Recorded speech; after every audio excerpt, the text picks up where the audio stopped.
Welcome. It's another one with BossCowboySports. Ooh, this one real because we bringing this out. We going live with it. I was gonna do a video. I said, "Nah, we going live." Shout out Shan. Romo predicted everything that was gonna happen. It's very wild how he did that. Shouts out to you, Romo. Romo, you a smart dude. We gotta give Romo his props. Like, obviously, he has a very special brain. Because obviously I've been doing a lot of research on this system, and I have friends that been listening to the show. One of them, Renell, he was like, "Bro, you gotta check out this article." And I was like, "What now, dog? What now?" He said, "Just check it out and get back with me." Oh my God. Man, when I say Romo is Nostradamus, Shout out Shan. yeah, man, he was special. We gonna talk about Romo. We gonna talk about how he predicted it, that the breakdown and how the committee system was gonna break down. I'm more impressed with Romo now than ever, you know. So this is gonna be an interesting show.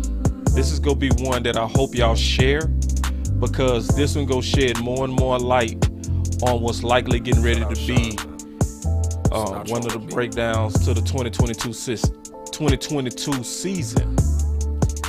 And you know, sometimes you get people, they say, this is negative. Listen, I'm gonna tell everybody something. I want y'all to listen to them. I'm gonna even turn this music down. If you ever see me getting ready to run towards a cliff where I can die, you have permission to tackle me even if you hurt me. You understand what I'm saying? Yeah.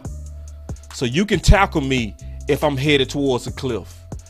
I feel and know that the Dallas Cowboys are headed towards a cliff. And if it's gonna hurt some feelings to save them, I'm gonna do it. I'll be right back.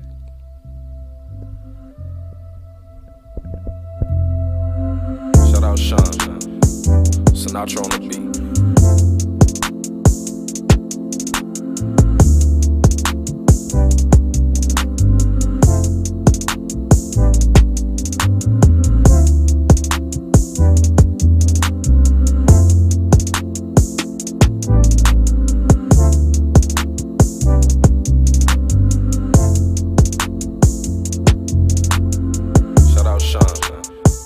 Sinatra on the beat. I'm back. Ain't take me long this time. Yeah, I see y'all coming in the building. I can't wait to talk football with my family. It's gonna be a good one. Trust me.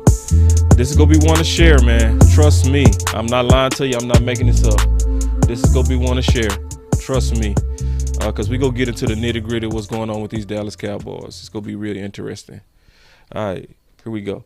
Welcome to Boss Cowboy Sports, where your voice matter.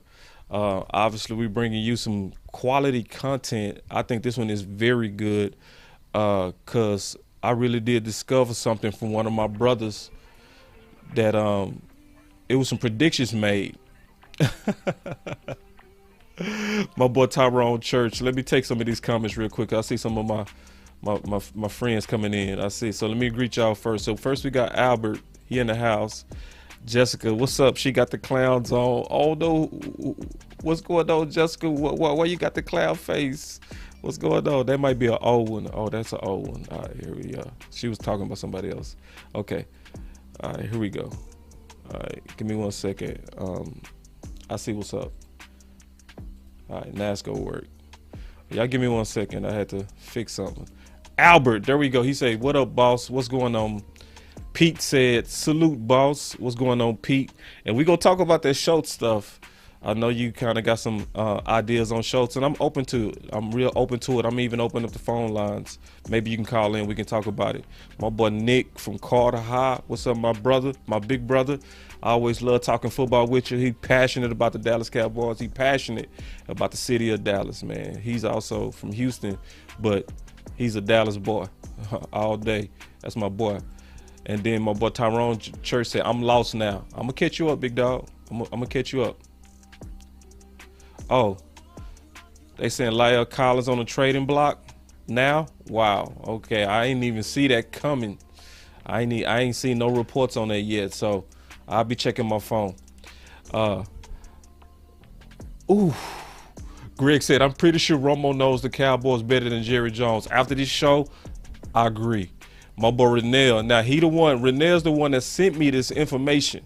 Shouts out to Renell. Doing, let me see.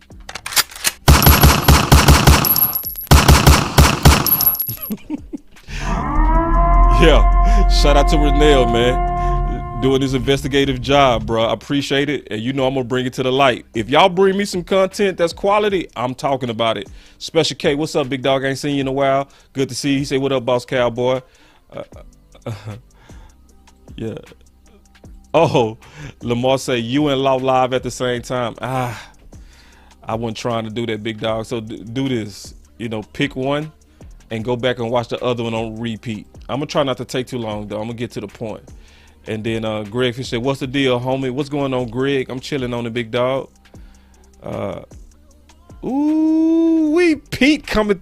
He said, if we trade Amari for a second and Lyle for a third, would you be okay with that? I will be cool with the Lyle for a third. Amari for a second, no. Because I feel like we need him to actually win the Super Bowl. Lyle coming in out of shape, that gives me some trust issues because he did it twice. So, and I think we got a good class of guards / tackles, especially in the draft class. I'm not tripping, be honest. Renell said, oh, so now they confident with Steele. Bro, I ain't gonna even get started. You ain't gonna get me started, big dog. All right, but, we here to talk about the content, right? So everybody here, man, I appreciate you coming in. We're going to talk about how Romo predicted the meltdown of the 2021 season, right? That's very important that we go talk about that because obviously, when you break down Romo is a very, very special guy to the Dallas Cowboys. Romo, I would say, is a warrior. I really appreciated Romo's time here. He's very loved by the fans. Loved way more than I knew. Because all of us had a view of Romo from different angles. One of the things I can say about Romo, he was highly gifted. When Garrett Sr., the dad of Jason Garrett, was recruiting and a scout, he was actually beating the table for Romo. And one of the things that people don't talk about enough is his touch. Because when he was scouting him, he said he's a scratch golfer. So a lot of people can't put that together. I'm gonna explain it because I golf. When you golf, that's a special skill and feel when it comes to your hands. Your hands have a special feel when it comes to golf. People that are the top golfers, they have great hands, great touch, okay, feel. That's why they able to almost be exact, hitting the pin from about 170 yards in. So you add that to the fact that he also had arm talent, and that's what created the monster of Romo. But now Romo is more so known for his mind, right? Because as somebody that now commentates on the game, you now get a firsthand view of his mind. Now, I always knew Romo was a very smart guy, very smart. I think there are certain players that have a super high IQ, right? So Romo is one. You can say LeBron is one. Peyton Manning is one. You know what I'm saying? And this is how I used to always know that all three of those guys were special. You could also say this with Bill Clinton, right? Some people got special minds where you will ask them a question and they'll talk about the details as if it just happened. You'll see LeBron do that. You'll see Romo do that. You could say right after a game, what happened, Romo, on that third play in the third quarter? Like a specific play. Romo would say something like, yeah, it was two safeties on top, one of them rolled down. So what we did is we motioned out, and it left single to the wide side of the field. And I knew I was going to take that shot because it was going to be a one-on-one. Like, he will remember the details of what you ask and the details of that particular play. That's because he has an exceptional mind. All right. So when we break this down, you got to also understand who we dealing with. We dealing with a guy who sees the game from a gifted standpoint. This is a gift that Romo has. It's a gift of his mind. Okay. And that equal, when you add that to that exceptional, hand touch, that golfer's touch, mixed with that arm strength, that's why he's legendary to Dallas. And I get it, So, but I want to say that first before we get into it, because I'm gonna kind of go through first. First, I want to define, which is super important. I have to define the Flawed Committee. Okay, because if people don't understand the Flawed Committee, they will not understand this live. They won't get it, right? They'll come in like my boy did. He'll say, I don't get it. So the first things first that I have to explain is, what is a committee? Because a lot of people think when you get a number one, that makes it not a committee. That's not true. You can have a receiver like Amari and still be a committee system. Okay. So I'm going to define committee similar to what the playmaker did. When the playmaker defined committee, he basically said it like this, where you're trying to make your stars role players and your role players stars. I'm going to say that again. When you're trying to make your stars role players and your role players stars. Whenever you have that type of philosophy, that's a committee philosophy. So you can have a number one and still be a committee in your philosophy. All right. I want to be real clear on that because that's real important, because a lot of people think a committee doesn't have a number one. So if it's a system where you don't have a number, they think that's a committee. No, a committee is when, even if you have a number one, if you use him as if he's not a number one, that's still a committee system. All right. So I'm going to go through it and I'm going to prove it first. Right. Then I'm going to get to Romo. All right. But I got to go through this because you got to know what a committee is. And then we go break it down real quick. Here we go. Let me start with, start with this. Give me a second. Set it up. All right, here we go. All right. So I want y'all to listen to the playmaker and we gonna go through it. Listen to this one, man. This is one. Do not tune out because all of the details matter. Here we go. And then have our role players putting up numbers like Schultz and Wilson. That's a disorder. Trying to make our role players stars, our stars role players. That's a disorder, and the team dysfunction, and our ass is home. Yep. And see, that was the playmaker when he was going off, when he was talking to 105.3 The Fan. And I got that link in the description where you can listen to the whole interview. But he's talking about the disorder of a committee system. It's disorder, right? And so, and that's why some people don't agree with me, but this is why I'm totally against the tagging of Schultz. Because this is going right down to what the playmaker was saying, where you're trying to make role players stars. That's what he was talking about. He not making that up. And he specifically said Schultz by name. Y'all want to hear it again? Here we go. And then have our role players putting up numbers like Schultz and Wilson. That's a disorder. Trying to make our role players stars, our stars role players. That's a disorder, and the team dysfunction, and our ass is home. And he said the team dysfunctions. So that's why I said Some people might say, this is negative. I don't want to hear anything negative about the Cowboys. Listen, that's why I said, if you see me walking towards a cliff and I got a blindfold on, you have my permission to tackle me even if it hurts me. You understand? So some people view loyalty different. Some people think loyalty is just supporting. Just don't say anything.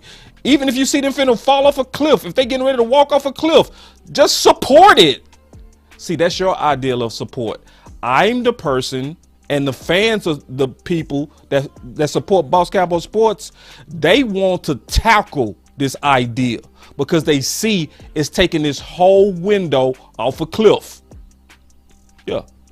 So we go paint the picture of this committee to where it's undeniable. Because what I did is I cut it up into clips to where if you don't get it, you never go get it. But here we go. There's another clip explaining that everybody in our organization is in on this committee stuff.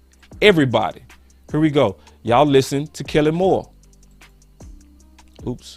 You always have to be careful of trying to narrow the focus for the quarterback into one particular guy. We feel fortunate to have other guys. Hey, they all want the ball. Yep. So what do we talk about? I mean, I'm going to play that again, Dace, in case y'all didn't hear it. Here we go. You always have to be careful of trying to narrow the focus for the quarterback into one particular guy. We feel fortunate to have other guys. Hey, they all want the ball. Yeah, because he's in on that philosophy. What did the playmaker say? When you treating your stars like role players and you treating your role players like stars. So we over here talking about Cedric Wilson has outpriced us. Yeah. Somebody said T Smooth say, boss, Kellen sounds like Jason Garrett. Yeah. You know why they all sound the same? You want to really know why they all sound the same? They all sound the same because this is being pushed down likely by Stephen Jones. Yeah. His boss is pushing this philosophy onto them. That's what's happening. Likely. I'm almost certain. Because you're seeing the same thing through multiple regimes. You're seeing the same philosophy as if they're taking marching orders. Yeah. Somebody said yes. Yeah. Yeah. We keeping it real, man. So, yeah. We keeping it real today. Yeah. So, but we got to explain this committee system, how it's flawed, right? And then once we explain how it's flawed, then everybody go get this better of how Romo predicted this, and Romo predicted this masterly. Back up to the decision ahead on Amari. Hold on real quick. His usage, not just production, but in terms of how often he was targeted, even when he was on the field, it was down. Mm-hmm. What do you make of his relative lack of involvement, especially for someone who's got the contract of a number one wide receiver? I just think it's an offensive philosophy. Yep. So they asked him, and I'm gonna tell you right now, it's only one reporter that fully has, and I'm gonna prove this. It's only one reporter that has his finger fully on the pulse of this system. It's only one. It's only one reporter. Matter of fact, I want y'all to say a special prayer for this guy. Yoga fire. Yoga fire. Because he's our hope. Because he's seeing it. And I'm going to prove it. His name is Michael Gelkin. He is trying to sound the alarm to Stephen, but he doing it real smooth. Because notice he asked about Amari, right? And he said, why is he not getting his target? What did Stephen say? Which was similar to what Kellen said. It's the philosophy. Yeah. It's that committee philosophy. Yeah. That's what's going on. That flawed committee system. And it perfectly matches up to the definition that I said. Where you're treating your stars like role players and treating your role players like stars. That's what's going on. And this is proof. All right. Oh, before we get into the proof, I first want to explain this is a risk, and this is what happens with this system. It's called an opportunity cost. Okay. Stay with me. Don't get bored. This gonna sound a little bit like school, But this is real what I'm telling you, because I graduated with an economics degree and a finance degree, and they always talked about in school opportunity costs, right? Financially. But this also is with opportunities as well. So when you look at an opportunity cost is likely a hidden cost. It's not really open. You can't really see it real clear. You almost got to see it through your imagination. I'm gonna explain that. But an opportunity cost is happening when, and it's a big cost. An opportunity cost is happening when you're treating your stars like role players. What opportunities is being missed? Plays are being left off the field that should be made. So what's the definition? The loss of a potential gain from other alternatives when one alternative is chosen. The loss of a potential gain. See, that's what's not factored in this flawed system. The potential gain that you could get from having a system that treats stars like stars is lost in this system. So even though it's a good system against weak teams, it's never maxed out to what it could be, because we're missing out on the opportunity if we treated stars like stars. It's a major opportunity cost. That's a real term. It's a real business term. You can look it up yourself. So that's what's happening to us. I'm going to give you film example from looking at this from a system standpoint. All right. So I'm going to look at this a couple of different ways. Y'all stay with boss. Stay with boss. Here we go. I'm going to chunk on the film. Here we go. So this is film of Cooper. All right. So this is versus the San Fran. I want you to watch this. So we point out Cooper first. Look what happened if he's the primary target on this play. Let me get my big head out the way. Let me get my big head out the way because we're going to look at the film. Here we go. Now watch Cooper.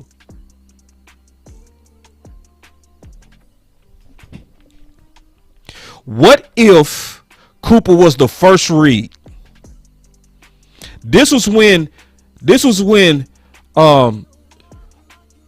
Cedric Wilson lost that ball in the air.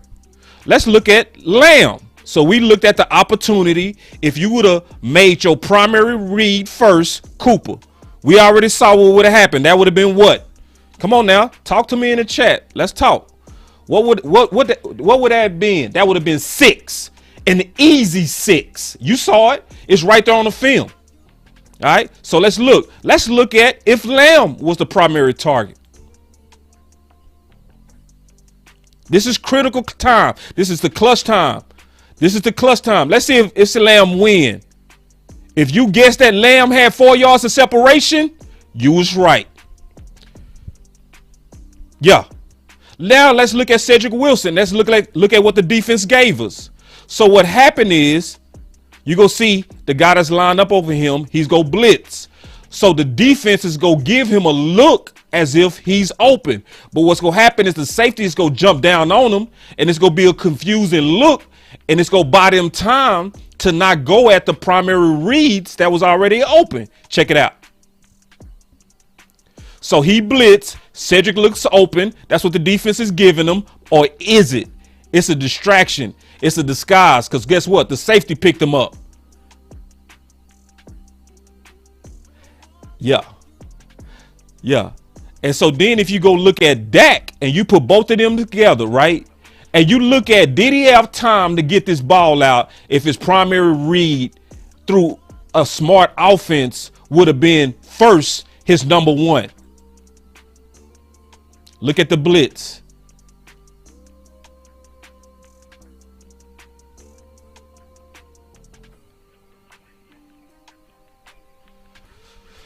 I say no. That was a well-designed blitz. That was a well-designed blitz. That was a well-designed blitz. That would have been a hard throw. That would have been a hard throw because Dak had the roll right. But we can see clearly Cooper, and we can do this on every game. You can see every game where Cooper beat his man and did not get that target.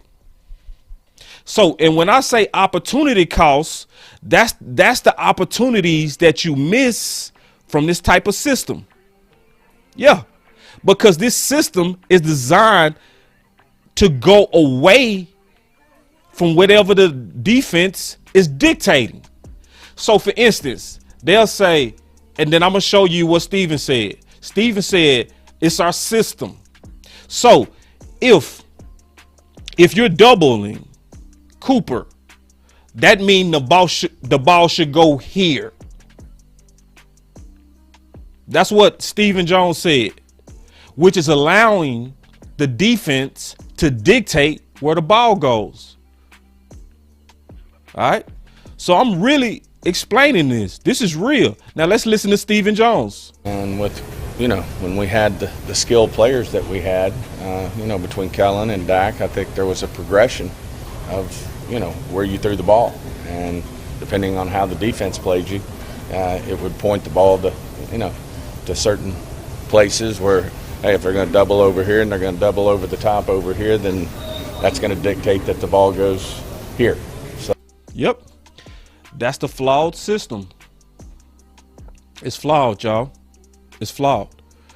So I want us to be real clear that the problem with this is you allow the defense to dictate where your ball goes.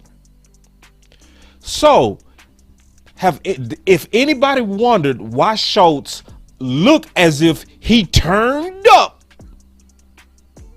was it because he was so cold, or was it because defenses was smart to make you force the ball to your least skilled guy?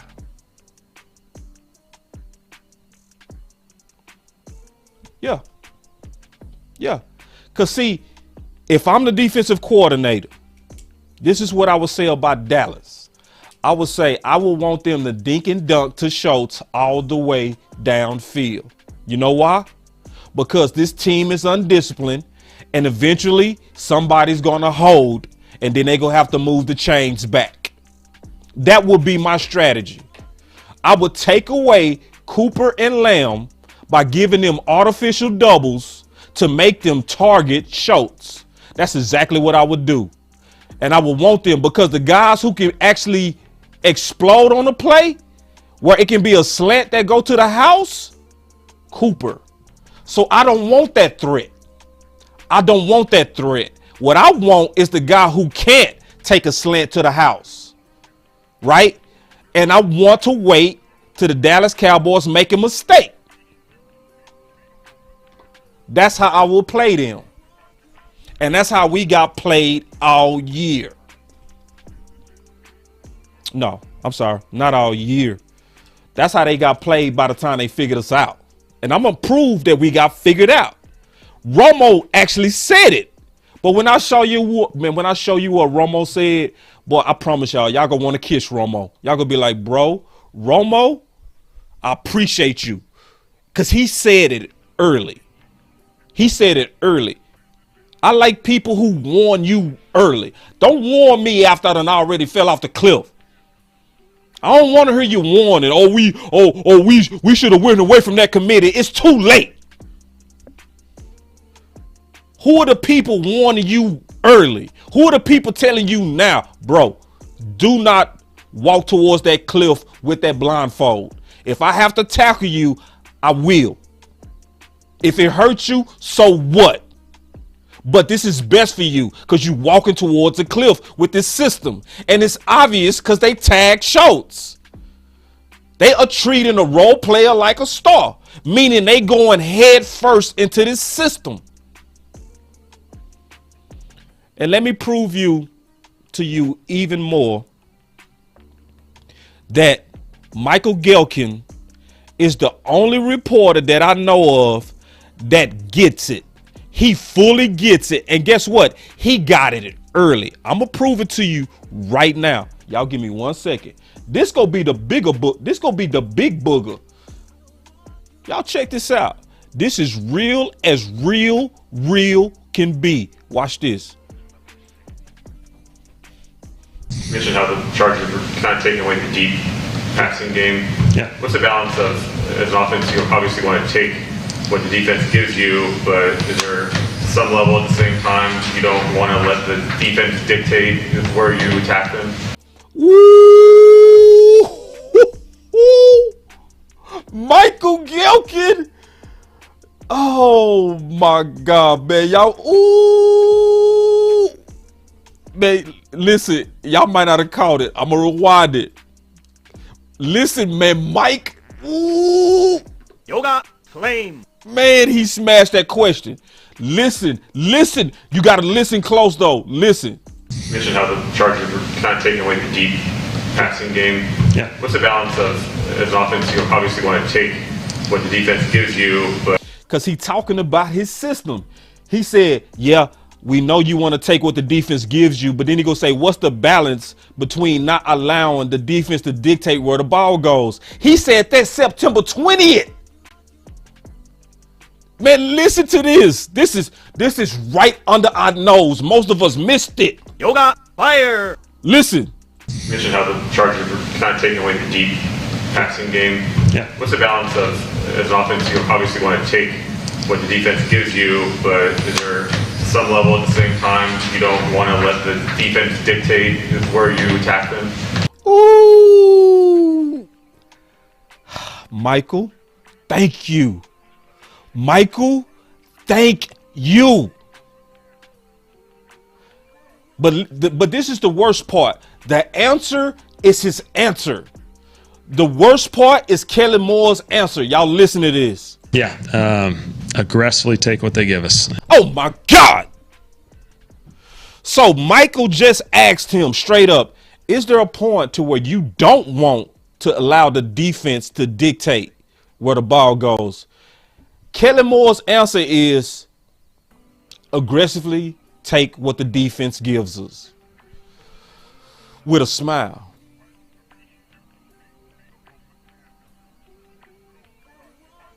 Bro. Mike was trying to help him. Mike was trying to say, bro, it's a flaw in that. It's a flaw in your system. And see, that ain't the first time Mike tried. I mean, Mike tried again. Y'all watch Mike on this one. Y'all watch Mike. Mike Gelkin. Whoo-wee. If I ever meet you, Mike, I owe you a beer. But listen to Mike. Listen to Mike. Mike, the only reporter that's seeing it. Listen. So I think it's more of a system deal. It wasn't a thing where we just said, hey, we're not going to target Amari as much. Is that the right system? Ooh, that was Mike again. Mike said in the background, is that the right system? Ooh. And watch what your boy do. Watch what your boy do when he says that the right system. Then does that make financial sense? You're not getting. But turned right away from that question.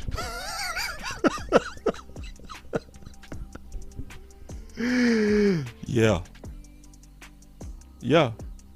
So I had to explain what the committee. I had to explain what the committee is because a lot of people might be misunderstanding it. It has nothing to do with is it a number one in your system. It has nothing to do with that. Yoga fire. It has more to do with are you treating that number one like a role player? Yoga fire. Yoga claim. Yoga fire. That's the real deal. So, you know your boss already did his research. All you got to do is go to data by lineups and you can cross-reference this data.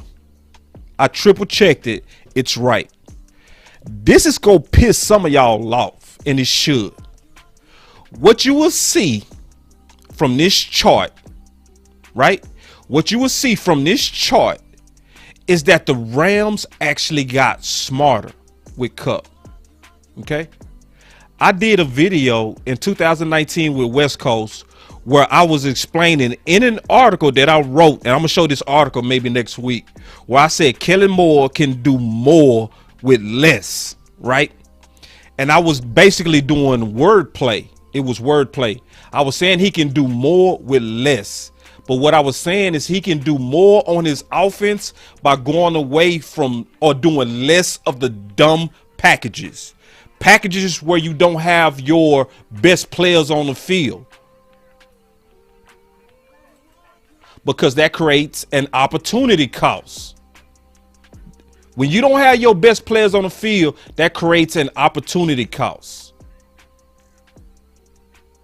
All right? Y'all stay with me, man. I told you it's going to be a little bit like school, but I got to explain this again. An opportunity cost, the loss of potential gain from other alternatives when one alternative is chosen. That's what happens. It creates an opportunity cost. So if we go back to this chart, I want y'all to really look at this. All right, we go explain it.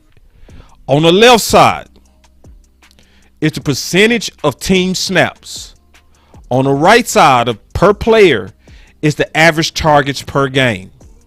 What you see is every year the Rams started giving Cooper Kupp, they start leaving him on the field more, and more importantly, they targeted him more. Dallas, even from the beginning, was always treating Amari like a committee receiver. That's why he was only on the field 74% of snaps.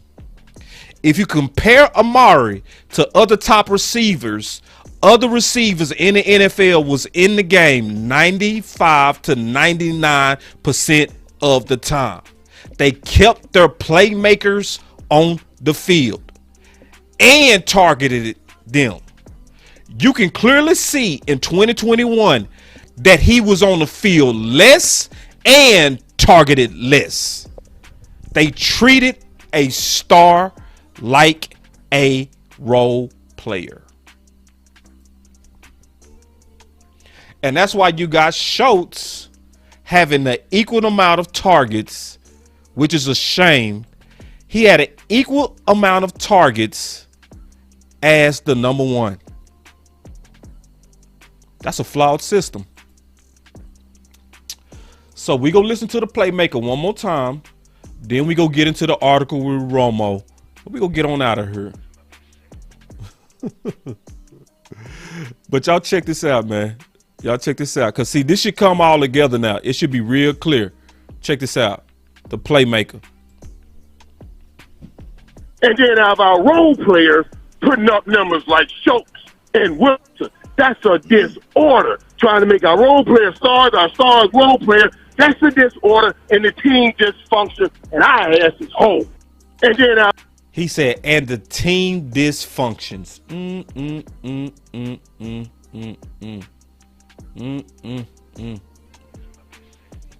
Yep. Yeah, because what happens is it creates too many opportunity costs. So let's think about it. Y'all remember Philly game 2019. What does committee system do? What did this committee system do? Y'all remember it was in the clutch. The game was on the line, and they put Amari on the bench. Do y'all remember that? Do y'all remember that? Huh? I remember that. The reason, and then people was like, why was Amari not more vocal? So he's a team player. Oh, my boy OC is in the house. That boy done snuck Let's up in go. here, bro. Whew. Yeah, man. What's up with it, big dog? Hey, man, you got it. You got it, Boss Cowboy. Hey, you been keeping up with what I've been talking about? Yeah, I heard most of it, man. I just got out of a meeting, so I heard most of it. Okay, man. So I'm getting ready to get to the juicy part, so I'm going to need your help, big dog. All right. Yeah, but I wasn't even expecting this. This is a good surprise. All right. So now we finna get into the meat of this presentation. All right. It's hidden in an article. All right. So this is still explaining this flawed system, and Romo predicted it. Oh my God, he predicted it. Y'all gotta stay to the end. Don't go nowhere. Listen, All right, so in this article, Cowboys News, Will McClay says that the film led to the Cowboys releasing of Dez Bryant. All right. So the good thing about this article is it's supposed to be about Dez Bryant, but what it's actually going to do is going to reveal a lot about their committee system and their thoughts. This is from 2018. So we go see if this philosophy is still alive. Okay. So Will McClay says tape on Dez Bryant showed an inability to consistently win outside. All right. So we go read his quotes, right? This is the question. Why did the Dallas Cowboys move on from Dez Bryant? We looking at Dez Bryant to get an idea of what's happening with Amari, right? This was his answer. He said it was a collective deal. Okay, McClay said. So that should tell you a lot right there, that they make these decisions together. It's like a voting system. All right, I want y'all to feel me on that. He said the inability to win on one-on-one to win downfield. There was inconsistency as well as some huge things in this play. So what's best moving forward for Dez Bryant, the Cowboys? We just made that decision. You notice that we, OC? Yep. He said it's a production-based business. McClay said the decision was tough because of the love he had for the Cowboys for Bryant. He called him one of the all-time greats, a fan favorite, and future Hall of Famer. But he said the Cowboys had to do what was best for the franchise. Mm-hmm. All right. So this is super important. All right. So they remember I kept telling y'all they was calling that receiver by committee Dak friendly. So we go talk about what the real definition is. Now, OC, I want to get your comments after I read this, dog. McClay said, I don't think that decision was made because of that. When we say Dak friendly, really, it's Cowboys friendly. It's finding guys that fit into what we do collectively on the offensive side of the ball. When we say Dak friendly, we're looking for guys that will be in the right spot, doing their job, all that stuff, any position. It's not that Dez wasn't Dak friendly. We're just looking for Dak friendly from the standpoint of the health of the team, from a salary cap standpoint. Competition and all that other stuff. I do know that Dak's most productive games have been when he spreads the ball out and not targeting one specific guy. Okay. What's your thoughts on that? I'm gonna take a pause real quick. Yeah. I think that Dak has had an affinity for throwing the ball and distributing it to open receivers, right? So I believe in part that comment is true from the aspect that he's unbiased as it relates to throwing the ball to whoever's open, okay? So it's a partial truth, right? It's not a complete truth, right? Because at the end of the day, you still have a primary target in guys that get the ball over others, which are primarily your elite players. And so the issue is with the receiver by committee scenario, going back to that, because everybody's so focused on team friendly, the first experience it was all number threes. It was threes and fours. So the issue was that none of these guys could go. So OC. Are you throwing short on the ground? OC. Yeah. You was breaking up. Yeah. Okay. You was breaking up. Come out and come in. Come out. Come All in. right. Because it was breaking up real bad. I know they couldn't hear you. But I'll continue while he coming back. So this is coming. We still gonna talk about Romo. I ain't forgot about Romo. Romo at the end of this, because Romo go weigh in on this. Romo go weigh in on this. Romo is gonna put in that 2 cent and he go bring it all the way home like a vet. All right. He said, so This was the question to Will McClay. He said, does this mean not having a true number one receiver? He said, I think we have to. I mean, because of the way the NFL, the salary cap, the great players getting paid and all those things. Sometimes you can't do that from a cap standpoint. Everybody has to come into this league and prove their spot to be a number one. Let me ask y'all a question. Did Amari prove it? Because I know he proved that he was a number one. But he wasn't treated like a number one, was he? Yeah. We got his snap counts. We know he was treated like a role player. We know this offense treated him like a role player.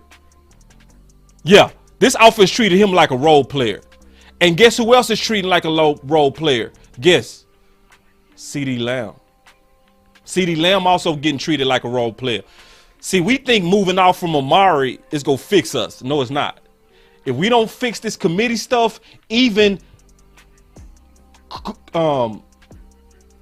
CeeDee Lamb not going to get his targets.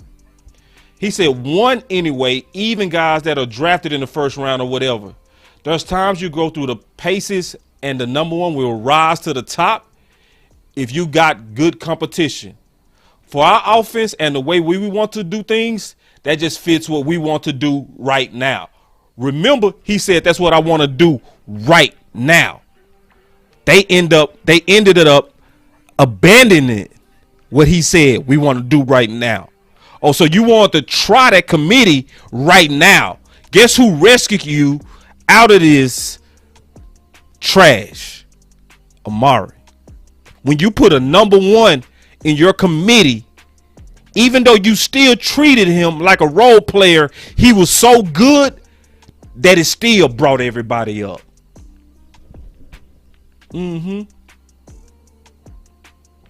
Yeah. So, all right. Ooh, so check this out. This is real. OC, you back? I think I hear you. Okay, I thought I heard him. All right.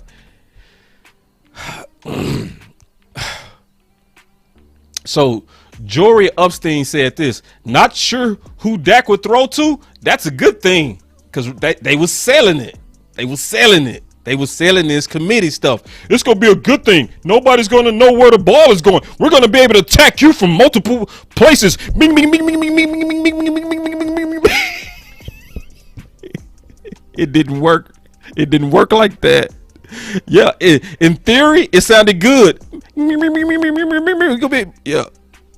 it didn't work like that. It didn't. He said, I think it's winning by committee. This is Dak. Dak. Why? Woo. He said, Cowboys quarterback Dak Prescott said Thursday from the NFL draft experience. We have a great running back, as you know, a great running game. So to be able to spread the ball around, we've got a lot of weapons still. See, this is when Dak was making $600,000. He was talking like a company man. No, Dak, you got to be able to tell them boys the truth. Because Aaron Rodgers, notice the moment they signed Aaron Rodgers or rumored that they was going to sign Aaron Rodgers back, who was the first person that got tagged? Adams. Because you got to speak up for your weapons. You got to speak up for your weapons, my guy. You can't just let them give you any weapon. Because then if it failed, they go blame you anyway. Yeah. Yeah, McClay in on it. Like everybody was in on this.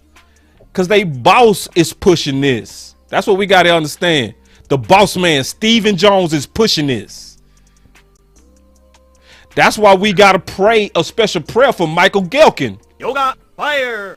Yoga, flame. Because he the only reporter that actually said it right. He literally said, hey, you really think it's a good idea to have the defense dictating where the ball goes? Kellen Moore said with a smile, we're going to aggressively take what the defense gives us.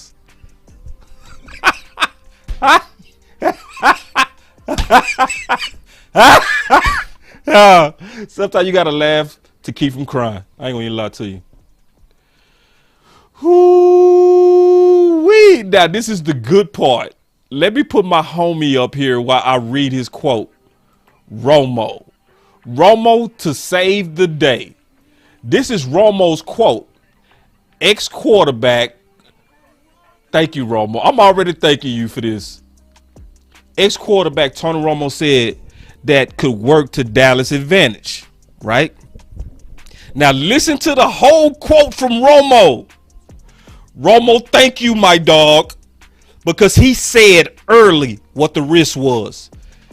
He said initially there will be some success because it'll be hard for them to determine out who to double team and what they're going to do defensively.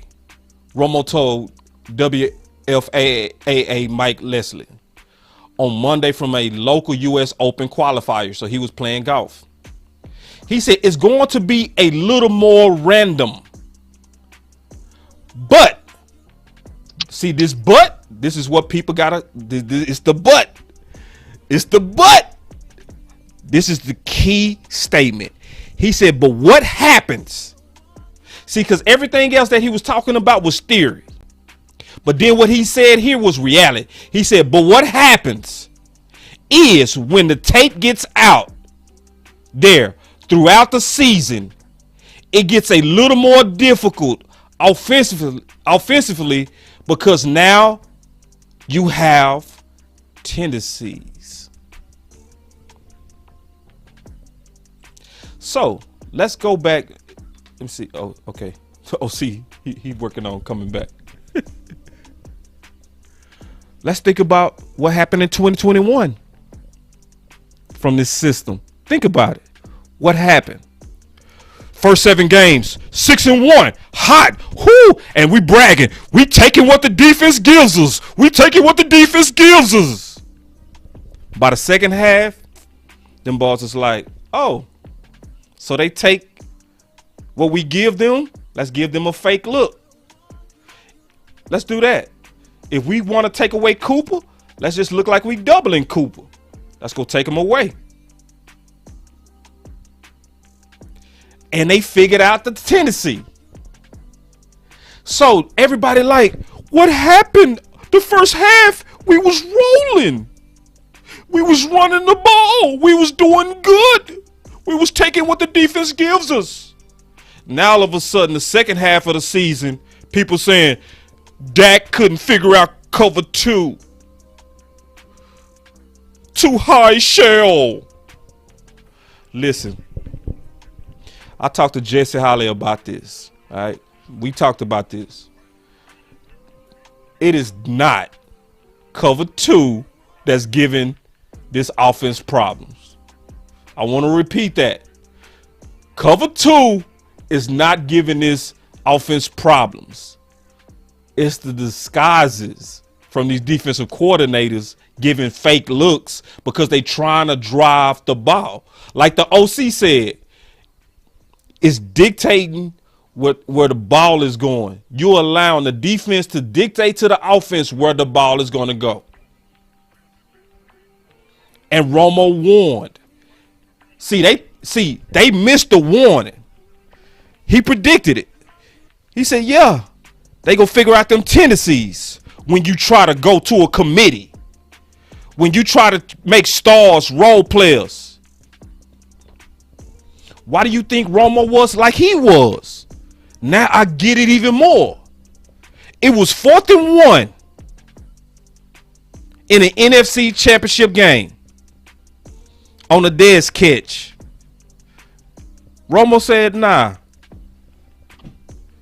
Yeah, I'm going to the guy that y'all think I'm going to. His name is Dez. The issue is he's just better. So I'm going to throw it to him. And that's why Romo was like, I'm not depending on no offensive system. Because at some point, it got to come down to who the best man is. And I'm going to go at my guys. What did Romo always do? His favorite 2 was Witten and Dez. Role players be damned. Boss Cowboy.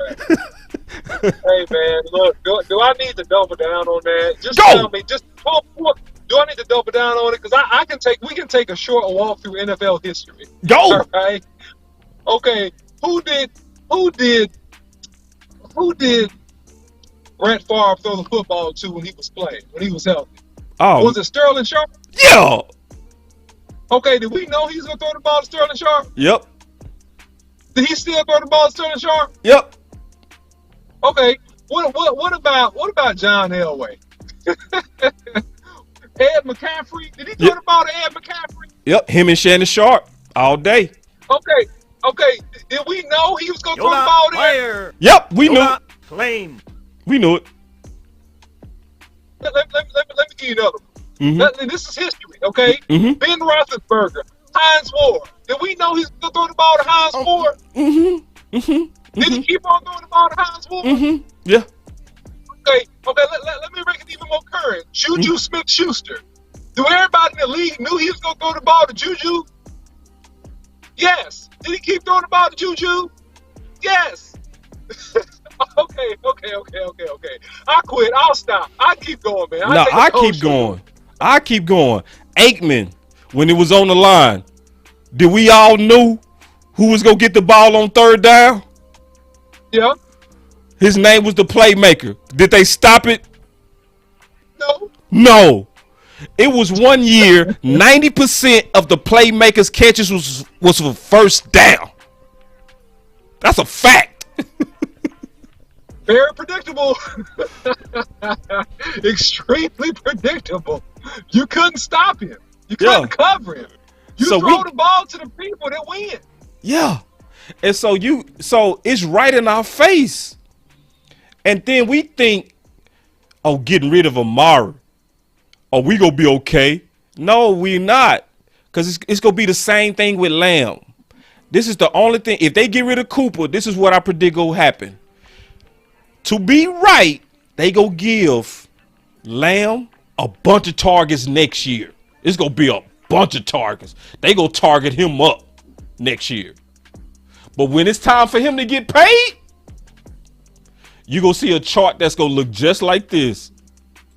His final year, going into his contract year, his percentages of snaps go down and his targets go down because they still really deep down want to commit it.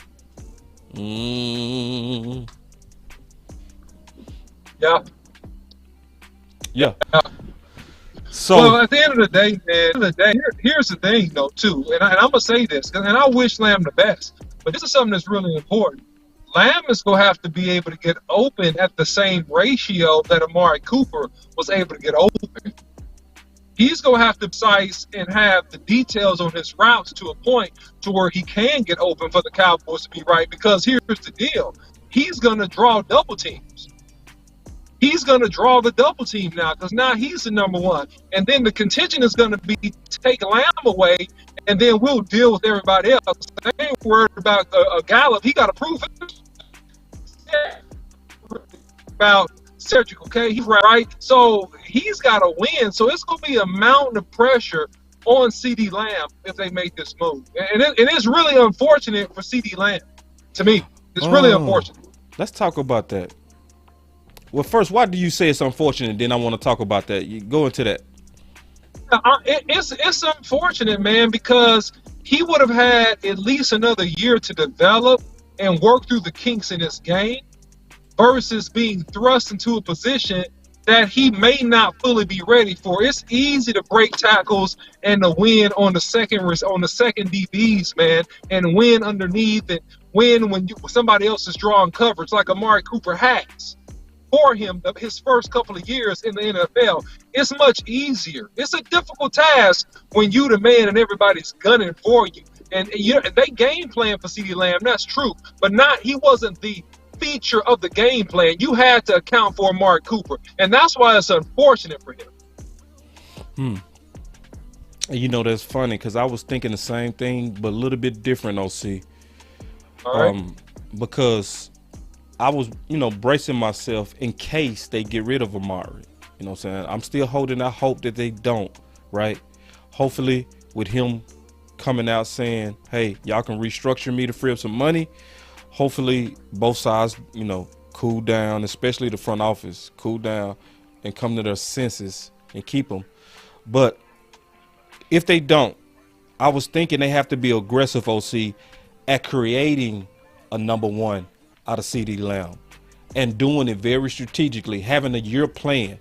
Like, I'm going to feature him and I'm going to intentionally have routes and concepts that's all about developing his confidence. You see what I'm saying? Like, yep. I want you to build confidence.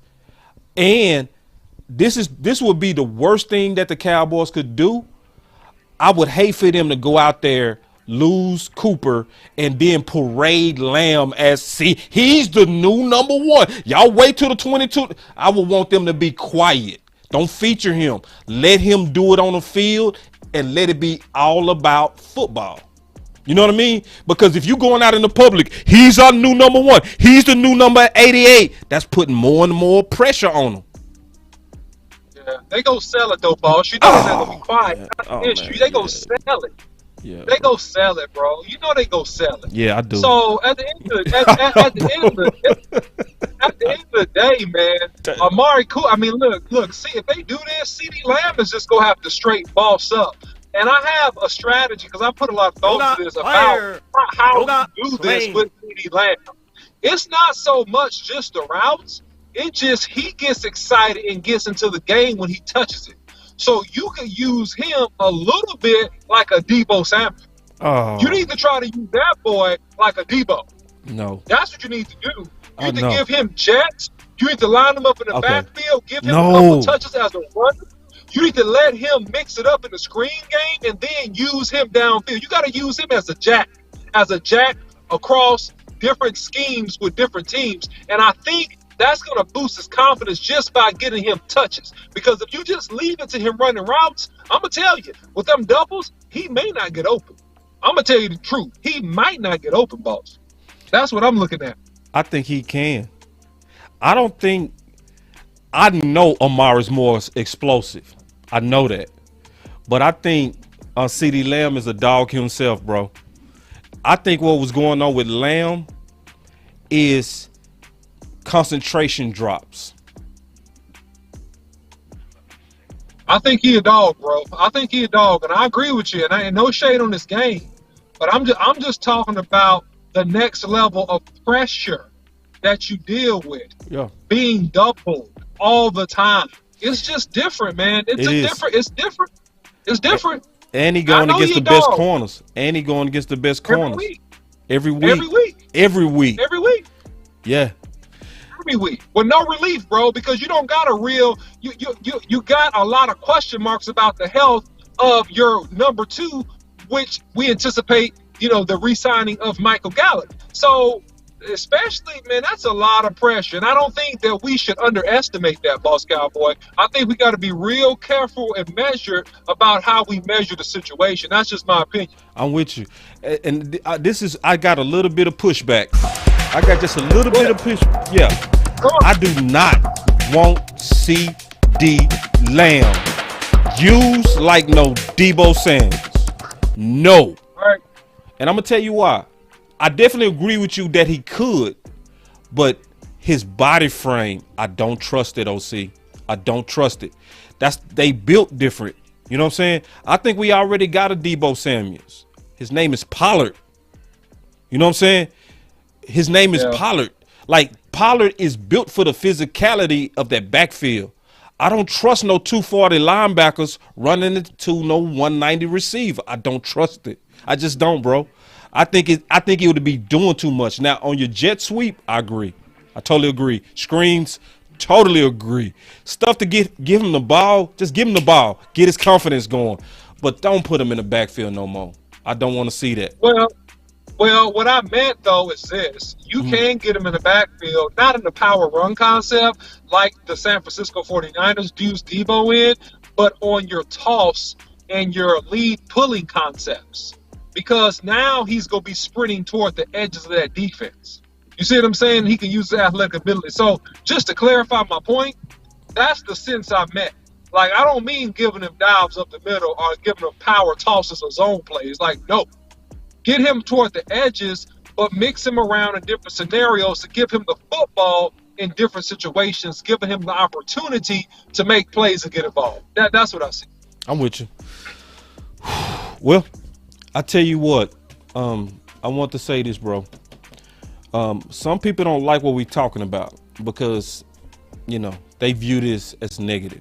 And it's like, listen, I'm going to say this one more time. I'm going to say it, though, with the OC. OC, you have my permission. If you see me headed towards a cliff, you can body slam me. Okay? Oh, I will. Yeah, I will. Thank you. You know what I mean?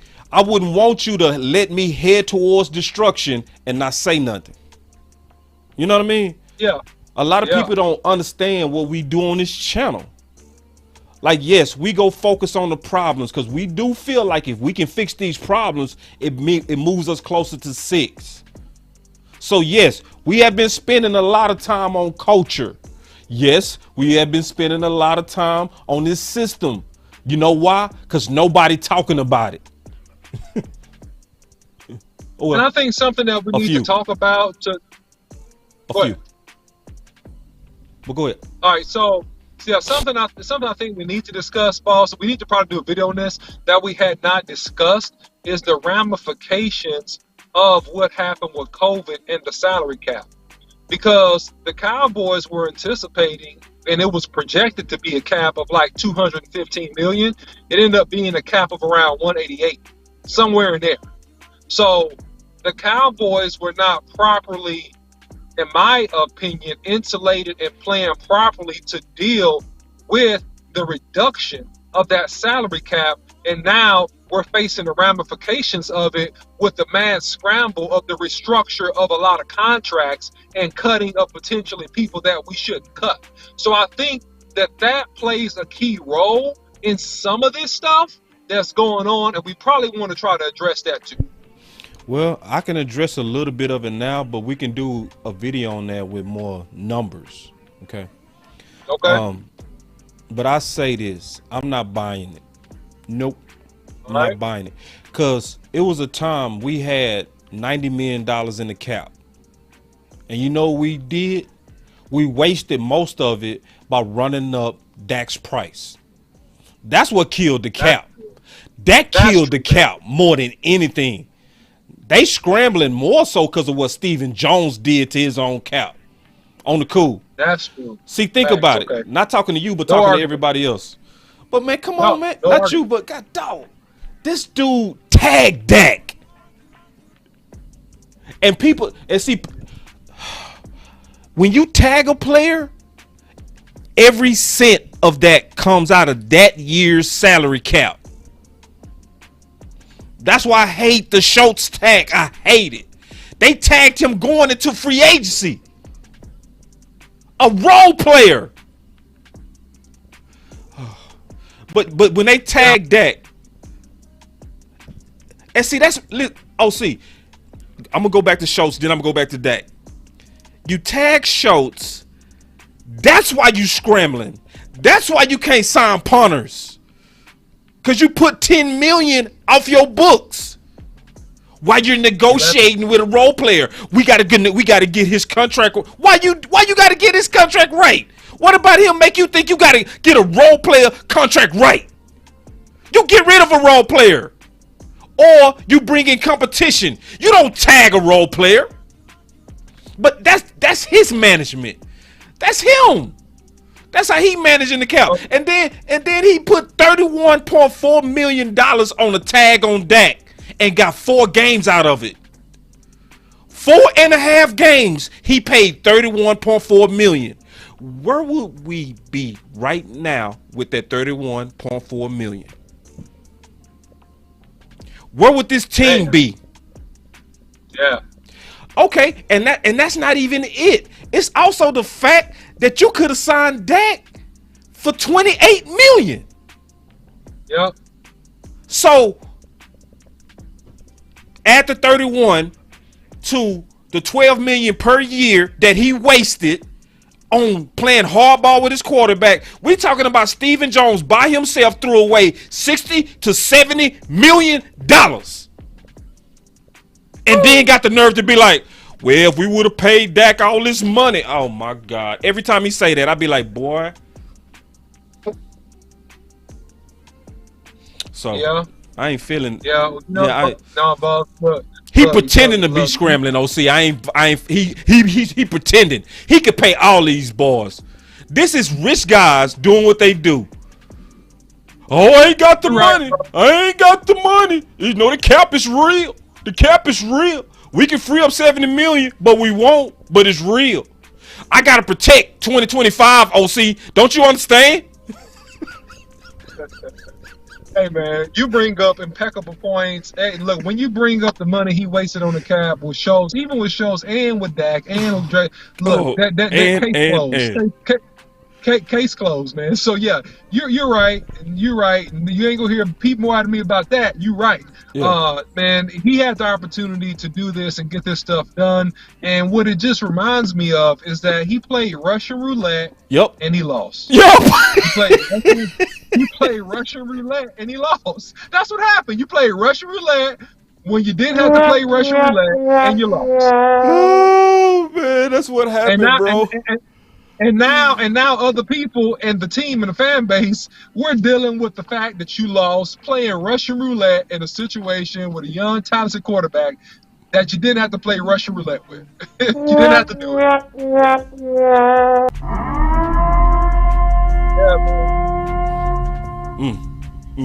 Yeah, that's exactly what happened, bro. So, I mean, this might be the last video I do on this system because I don't know how to make it no more clear. I'm sorry. I don't know how to make it no more clear.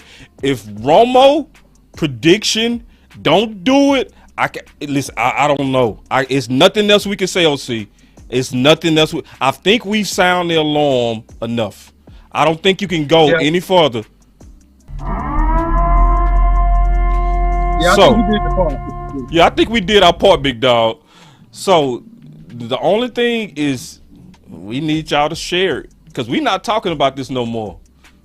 We might, but listen, I'm not making video after video after video, and then it's only 600 people watch it. I'm like, now why am I making these videos? Why am I making these videos? Y'all want us to talk about, you know what I mean? Why are we trying to do education videos when cats don't want to get educated? Like, no, I'm not making no more of these videos. No, but for real talk, we sounding the alarm though. We telling people, we giving people a clarity call. It's clear. Yep, no doubt about it, man. Well, listen, speaking of that, Boss Cowboy, something that I know the fan base want to hear about is La'el Collins being on the chopping block, being on the trading block, and what that means for the Cowboys. So if you want the content and insight on that, tune in to Boss Cowboy Sports tomorrow morning. That content will drop, and you'll hear our feedback about La'el Collins being on the chopping block. Yep. Okay, I ain't gonna even ask you because I know you getting ready to drop that video, so I ain't gonna even say nothing. You know what I'm saying? Say nothing right now. We'll come back. Don't say nothing. Yeah. We'll want to give away the content too early. But man, we got a nice little compliment. He said, "You can't say it no clearer." I share, boss. I appreciate that, big dog. Because a lot of people don't get this type of content, just being honest. And we're not trying to act like we next level and we above people. But I know we put in work, man. We put in work to really bring out these facts, so that we can really know what we're dealing with. We talked about the concepts of the opportunity cost because it's real. Look at this, OC. Look at this. Look at this. Look at Amar. Watch Amar.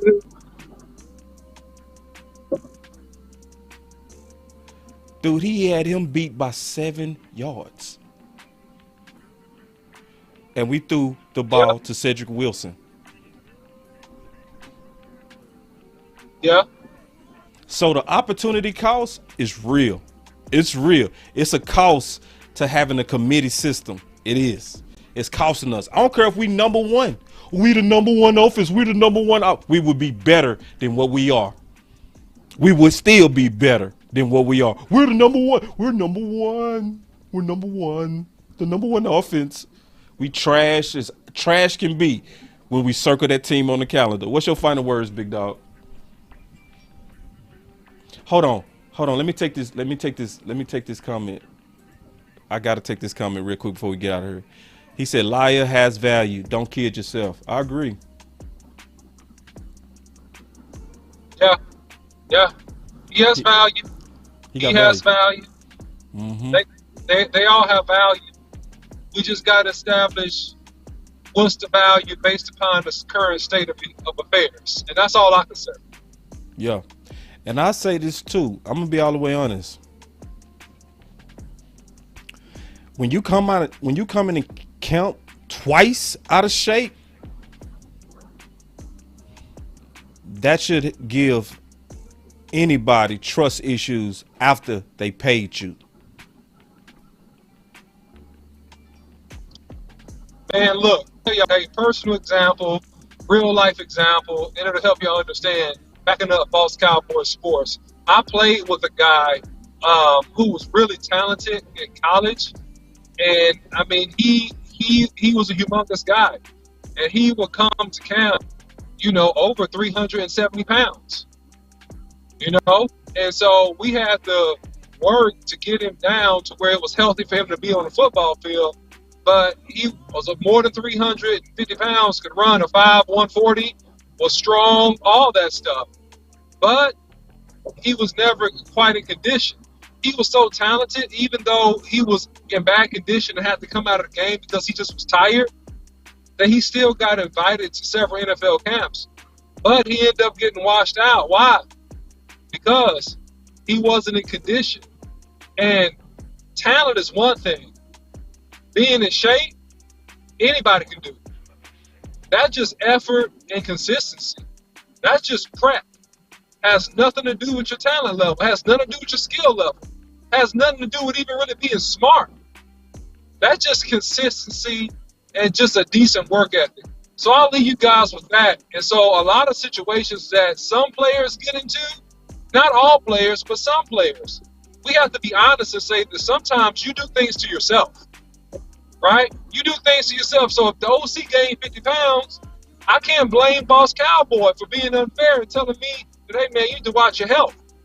Well, man, I did that to myself. I gained 50 pounds. I ate myself into an oblivion. I didn't work out. I did a lot of things to get myself in that situation. So in order for me to change or for me to be successful moving forward, I have to begin to take some responsibility for some of the things that I've done wrong. So we're fans, but that's the reality of it is. What the reality is if you're a professional in any type of sport. Go ahead, Boss Guy. No, that's it, man. What's your final words, big dog? Well, I go first. I get my final words, and then you get your final words. So, looking at the content from today, Romo warned us. He told us exactly. He said, going forward, it's going to be difficult because the tape is going to be out on your system. Okay? That's one of the best warnings you're going to ever get on this system. The trap of this system. So we've now got to add to the list Romo, to Jimmy Johnson, to Emmett, to Aikman, to the playmaker, to Kurt Warner. All these people specifically warned about this committee system. All of them. And it's going on deaf ears, y'all. I'm telling you. Schultz is the signal that it is. Maybe if they hear this concept broken down and how it's flawed, maybe they might go away from it if it don't work. Now, I do like our current receivers. I like Gallup. I like CeeDee Lamb. I think them boys some ballers. This is not the talent level of what was in 2018. No, these boys is colder. These boys are better. But I still don't trust a committee in big games. Even with a number one, I don't trust it. I don't trust it because the data clearly shows. This is my final word. I know I'm long with it. I ain't gonna talk about this for a long time, so I'm gonna get it out now. This is scary, y'all. To be in big games and have your number one, I don't care if it's CeeDee Lamb or Amari, on the field only 68% of the time, that's an insult to all of our intelligence. Your system is not that good. That's the problem with your committee system. Is it get figured out one, and it changed stars into role players too. That's my final word. Yeah, guys. So my final word on this topic is really straightforward. It's a two-folded approach. Okay. The first thing is this: success leaves clues. If many other peers have had success doing things a certain way, we should be humble enough to learn from those peers. Not always attempt to be the smartest person in the room. If what they did was successful and it has worked, why not at least learn and mimic the good things from them? Since the exception of football, the NFL, there have been quarterbacks, there have been star receivers, there have been star running backs. It is always those star players that inevitably and invariably win games for their teams in the big games. In the big games, Amari Cooper is one of those guys. Don't get rid of a star. Don't get rid of a top receiver. Don't put yourself in a situation that you have a committee and you have uncertainty where you could have certainty. Number two, don't make decisions that cause you to even further regret the $160 million investment you made into Dak Prescott. Because if you don't have a true number one receiver, you put Dak Prescott in harm's way of being hurt. And that's something that a lot of people don't get or understand. And I hope the front office gets that. If you make Dak Prescott hold on to that football longer than he has to, enough times, because we couldn't get open, or we didn't get open in a key situation, or he had to take off and try to run because nobody was open, that's putting your number one asset in harm's way. So don't do it. Let's be reasonable. The man is willing to restructure. Let him restructure. Let's work it out and keep the core nucleus of the receiver team together so we can try to go get 6. That's my word on this. Hey, man, I got to add one more comment. I'm sorry. Jerry Two Live Crew said, I know. But this one is important because I want to address this because I think it's going to help everybody else that's listening. He said maybe that's why they want to move on from Cooper and let CeeDee be the guy. This is the problem with the committee system. There is no guy. That's the problem with it. I don't care if they put up good numbers. The good numbers is still an opportunity cost. Good is the enemy to great. Would you want good numbers from Amari? Or would you want great numbers like Cooper Kupp? You see what I'm saying? So even CeeDee Lamb in the committee system, they go treat him just the same.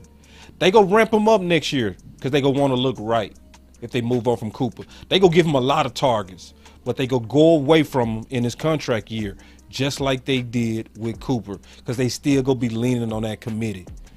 So it's not even about names at the end of the day. It's about treating whoever the star is like the star. So if you like Boss Cowboy Sports, go ahead. No, that's all I was going to say, man. Don't forget to like, share, and subscribe to content, man. Follow Boss Cowboy Sports on YouTube, Instagram, Facebook, and Twitter. You can follow me, the OC100, on Twitter. Also, don't forget to support us in the Cash App, $ Boss Cowboy Sports. Any of your contributions and donation goes toward the growth, production, and improvement of all of our videos and content, all right? So we appreciate you guys.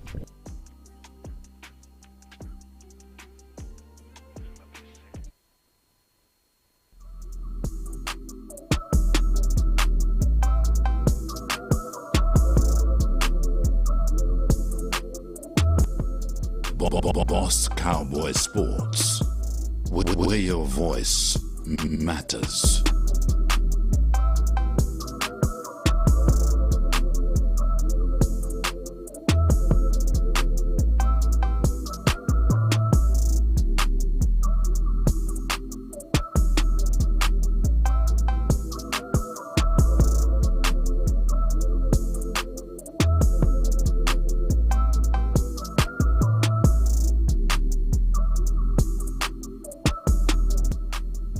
Boss Cowboy Sports.